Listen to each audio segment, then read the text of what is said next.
আমরা স্বাগত জানাই।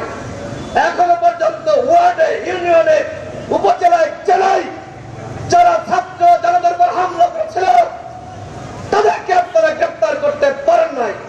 বরং আমরা দেখছি আপনারা কি করছেন, আওয়ামী লীগের লুঙ্গি পরা সমর্থক, লুঙ্গি পরা কর্মী যারা এই গণহত্যার সাথে জড়িত ছিল না, আপনারা গ্রেপ্তারের নামে আজকে এই নিরীহ সাধারণ আওয়ামী লীগের কর্মীদেরকে গ্রেপ্তার করছেন।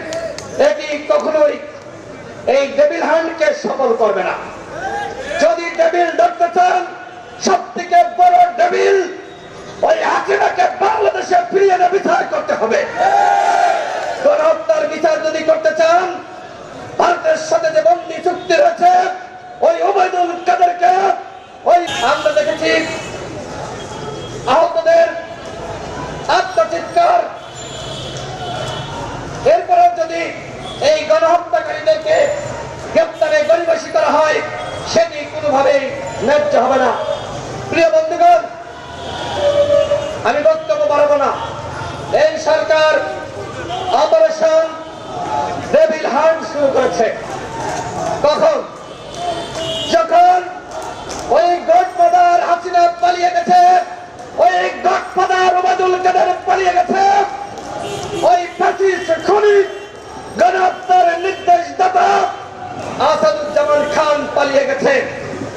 অর্থাৎ এই রাঘববোয়ালরা পালিয়ে যাওয়ার পরে আপনারা অপারেশন ডেভিল হান্ট শুরু করেছেন। আগামী 2 সপ্তাহের মধ্যে আওয়ামী লীগকে নিষিদ্ধ করতে হবে। যদি আপনারা আওয়ামী লীগকে নিষিদ্ধ না করেন তাহলে ওই যমুনা ঘেরাও করা হবে।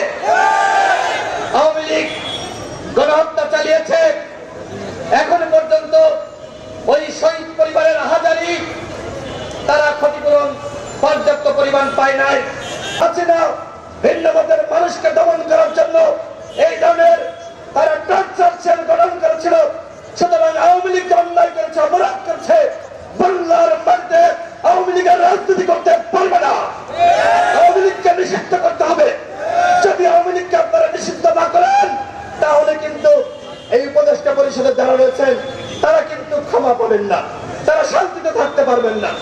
আওয়ামী লীগকে নিষিদ্ধ করতে হবে, এটি আমাদের দাবি। সেই দাবিতে আজকে আমরা সমাবেশ করছি। আমাদের এই সমাবেশ ধারাবাহিকভাবে